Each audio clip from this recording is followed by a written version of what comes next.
suis Gary. Bonjour Gary. Je sors de Deucalion 3 et je suis où? À Saint-Maur-en-Poche. Et j'apprends quoi?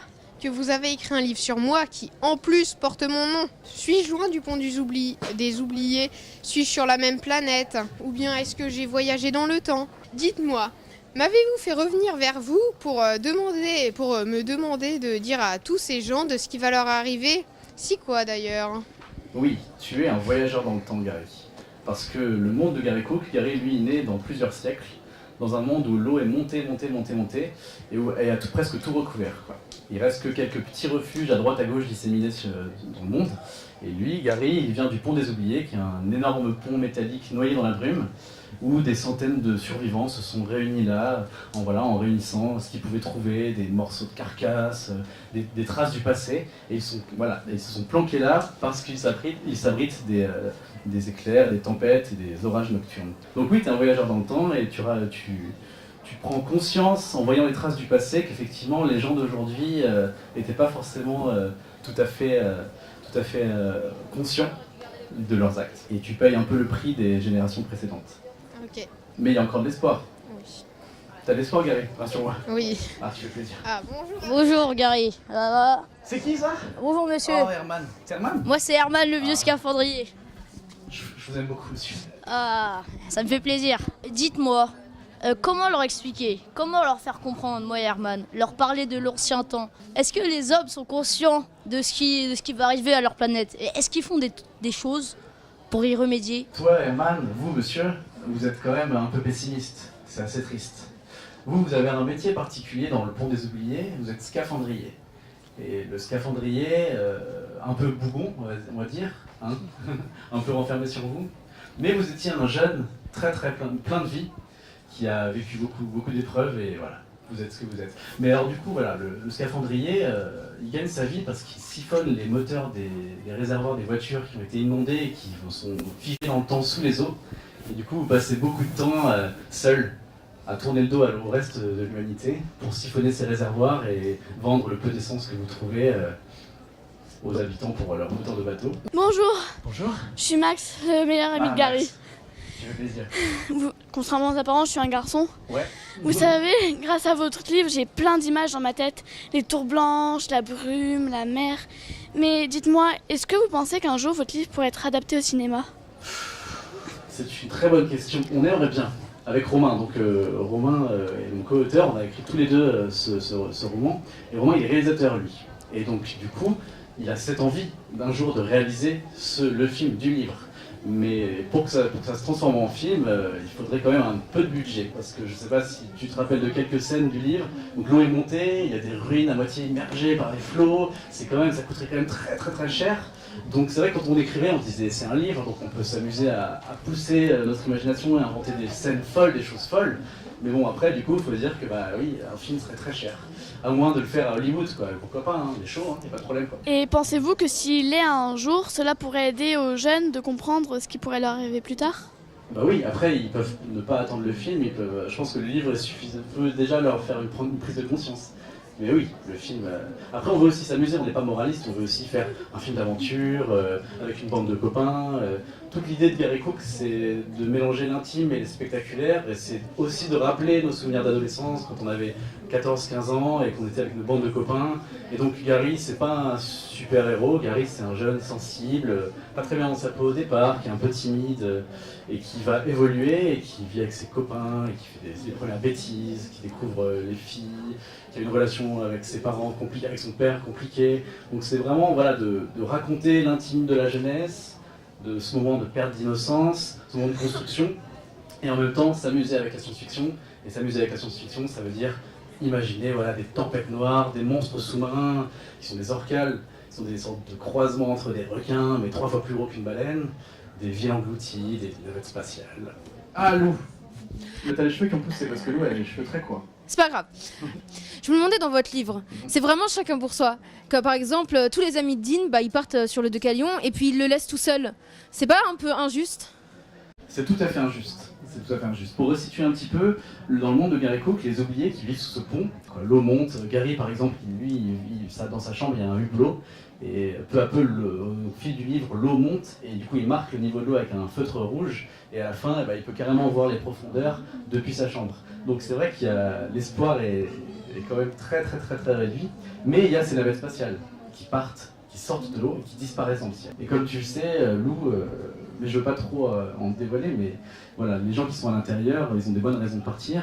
Mais ils font appel aussi à des oubliés, parce qu'il y a besoin de main d'œuvre à bord d'une navette, pour les construire, pour à l'intérieur. Oh là, j'en dévoile beaucoup déjà sur le tome 2, pour voilà, faire manger à l'intérieur, etc. Et donc, du coup, eh ben oui, dès qu'il y a un espoir, la question c'est qu'est-ce qu'on ferait? Est-ce qu'on part en abandonnant les autres? Est-ce qu'on reste? Dans le monde de Gary Cook, il y a certains qui décident de prendre leur ticket pour Decalion et de s'envoler, d'autres qui l'ont pas, d'autres qui se battent pour le décrocher, d'autres qui, du coup, ça n'intéresse pas, qui disent non, moi je veux rester sur Terre, je pense qu'il y a encore un espoir sur Terre.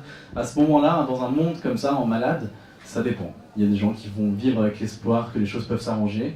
Et nous, avec Romain, on essaie que ce ne soit pas forcément tout blanc ou tout noir, quoi. On essaie de se dire qu'il y a peut-être une chance encore que la Terre survive. Mais il y a des gens qui décident de lui tourner le dos et de partir à l'aventure. Et puis dans votre livre, les filles elles sont fortes. Est-ce que c'était un acte féministe de votre part? Tout à fait. Les filles sont féministes, oui, les filles sont fortes, oui, carrément.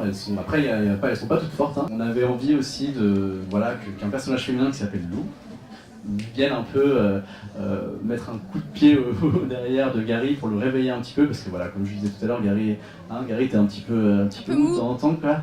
Et donc ouais, bien sûr que c'était cool de mettre des personnages féminins qui défoncent, quoi. Bonjour. Bonjour. Je suis Simone, la patronne du bar de l'Albatros. Simone Signoret. J'ai remarqué que dans votre roman, les inégalités sociales sont très marquées. Est-ce que c'était une intention de dénonciation de votre part? Oui, mais en fait, c'est pas forcément les riches qui sont... pour resituer un petit peu, donc dans le monde de Gary Cook, il y a des immenses tours blanches au large qui sont perdues dans la brume. C'est presque impossible de rentrer dedans. Et il y a des gens qui sont réfugiés à l'intérieur. Parce qu'il y a eu des déluges qui ont ravagé la planète et ces personnes-là se sont protégées. Mais on n'a pas forcément dit, après les gens l'interprètent comme ça, que c'était les plus riches qui s'étaient planqués là-dedans. Les gens des tours blanches, c'est des gens qui à un moment donné ont décidé de s'y réfugier. Et donc en fait l'humanité a pris deux voies, quoi. Il y avait les gens qui étaient hors des tours et ceux dans les tours. Mais c'est pas forcément les plus riches.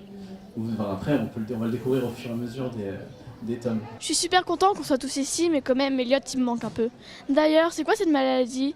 Une épidémie? Peste ou choléra des temps modernes? Alors, encore une fois, la maladie, on l'appelle la maladie. On ne l'a pas défini précisément, c'est un mal qui ronge les gens. Et c'est vraiment, pour créer cette urgence, on voulait matérialiser le monde des malades. Et du coup, c'était pas suffisant pour montrer l'urgence d'agir aussi. Et voilà, un monde malade, c'est aussi des humains malades. Et donc cette maladie, elle touche les gens aveuglément, qu'on soit riche ou qu'on soit moins riche, parce que Melville, qui vient des tours blanches, qui est un invisible, est aussi malade lui aussi. Donc voilà, on voulait montrer aussi que cette maladie, elle frappait aveuglément. Et du coup, les gens commencent à avoir un liquide noir qui coule et qui les emporte après quelques semaines. Et qu'on soit bon, méchant, Dean par exemple, qui est le méchant de l'histoire, on découvre petit à petit qu'il a des bonnes raisons d'être méchant. Est-ce que vous pensez, votre avis, que la planète sur laquelle on vit, elle peut être sauvée ou est-ce qu'elle est condamnée? Non, elle peut être sauvée, bien sûr. Il y a beaucoup en ce moment quand même, une prise de conscience, j'ai l'impression. On entend quand même souvent, à partir du moment où l'information circule, je pense qu'elle peut être sauvée. Chacun aussi est devant ses responsabilités, c'est des petites choses, prendre de sac plastique, des choses comme ça. Mais oui, bien sûr. Aujourd'hui, grâce à Internet, grâce aux réseaux sociaux, l'information circule très vite. Là, il y a 2 jours, on voyait une information sur le fait qu'il n'y avait presque plus d'hirondelles. Et grâce à Internet, grâce à la circulation de l'information, c'est du bon aussi. C'est qu'on peut en avoir conscience. Et moi, quand on me dit qu'il n'y a plus d'hirondelles, d'un coup, ça devient très concret, quoi. Bon, fallait que je vous dise. Il y a quand même quelque chose qui me dérange. Le seul vrai sale type dans ce livre, c'est mon père. Vous auriez pu choisir quelqu'un d'autre. Mais le père de Gary, il n'est pas si sale type que ça. Si, toi, c'était son fils, donc forcément, t'es un peu en colère contre lui. Mais dans le monde de Gary Cook, le père de Gary, il a un rôle précis. Et lui, il se rattache aux règles, voilà. Dans un monde comme ça, qui est malade et qui part un petit peu en cacahuète, il y a des gens qui, eux, se raccrochent aux règles. Et lui, donc du coup, il a une petite vie avec des règles, et la moindre, voilà, le moindre changement, le moindre dérèglement peut tout balancer, peut tout balayer. Et voilà, c'est sa manière à lui de survivre aussi, c'est d'être comme ça. Il a aussi perdu sa femme qui est partie, donc c'est quand même, il a des raisons aussi d'être triste, et il voit son fils vouloir avoir une volonté aussi de s'en aller vers l'ailleurs, donc forcément ça lui fait peur, donc il se crispe. Et puis on se dit, moi je vais avoir un bébé dans 2 jours, dans quelques jours, et du coup je sais pas comment je serai avec lui quand il sera ado, mais on se dit que c'est pas forcément, voilà, il y a aussi le dialogue entre le père et le fils. C'est juste qu'ils n'arrivent pas à communiquer entre eux, tu vois. Mais c'est pas forcément un sale type. C'est juste qu'il faudrait que l'un ou l'autre ouvre le dialogue. Vous pensez que la planète elle est vraiment perdue et qu'on peut rien faire? Non, dans le monde de Gary Cook peut-être, mais pas dans le monde d'aujourd'hui. Ce qu'on s'est dit avec Romain, c'est ok, on parle de montée des eaux, on parle de réchauffement climatique, tout le temps. Allons voir ce qui se passe dans le futur, projetons-nous dans plusieurs siècles et imaginons qu'est-ce qui se passerait si le niveau de l'eau était vraiment monté. Et oui, effectivement, là, on est un peu pessimiste. Si les choses ne changent pas, effectivement, il y aura d'autres solutions à trouver. Et en ce moment, on parle beaucoup, vous pouvez voir, des exoplanètes potentiellement habitables. Alors voilà, c'est sûrement beaucoup de fantasmes.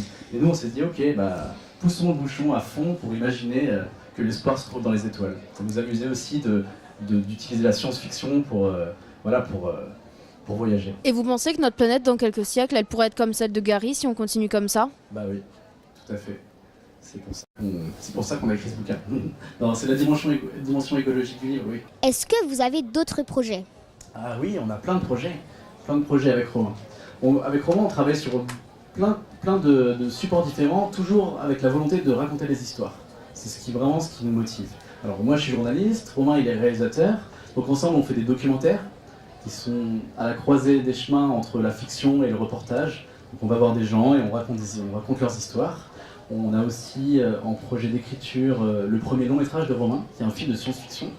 Donc voilà, je l'accompagne aussi dans l'écriture, qui est un monde dans le futur aussi, sauf que là c'est l'inverse. Il n'y a plus de mer du tout, c'est que du désert. Donc voilà, c'est une autre manière aussi, on se projette dans le futur et on se dit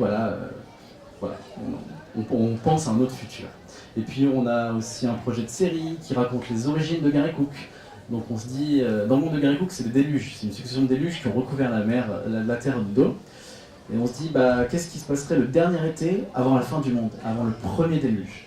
Donc ça se passe un été, pendant plusieurs mois, et il y a cette pression qui monte avec l'arrivée de la vague et du premier déluge qui va tout recouvrir. Donc voilà, ça c'est en cours aussi. Donc ouais, on a plein d'envies d'écriture, plein de projets. D'accord, Et puis il y a le tome 3 aussi, parce que le tome 2 vient de sortir. Donc, on écrit aussi le tome 3 et ça prend du temps quand même. Et voilà, c'est du boulot. Bon merci d'être venu. Merci à vous tous, ça fait plaisir de rencontrer ces personnages en chair et en os, quoi. En espérant de voir un jour une de vos œuvres cinématographiques à la télé. Carrément. Alors n'hésitez pas à aller voir la bande-annonce du livre, je sais pas si vous êtes allé la voir. Non, j'ai pas été voir. Alors voilà, comme Romain est réalisateur, on s'est dit que ça serait sympa de faire une bande-annonce du livre, mais comme si c'était un film. Et du coup, on a fait appel aux équipes techniques de Romain, donc il y a des effets spéciaux, une équipe de chefs décorateurs qui ont créé le bateau de Gary Cook, on a fait un casting avec des jeunes acteurs de 15, 16, 17 ans. Donc voilà, le résultat est sur YouTube, vous pouvez taper Gary Cook bande-annonce, vous pouvez aller voir et franchement c'est assez classe. Et ça fait dire qu'il pourrait y avoir un film un jour, j'aimerais bien en tout cas. Merci. Merci beaucoup.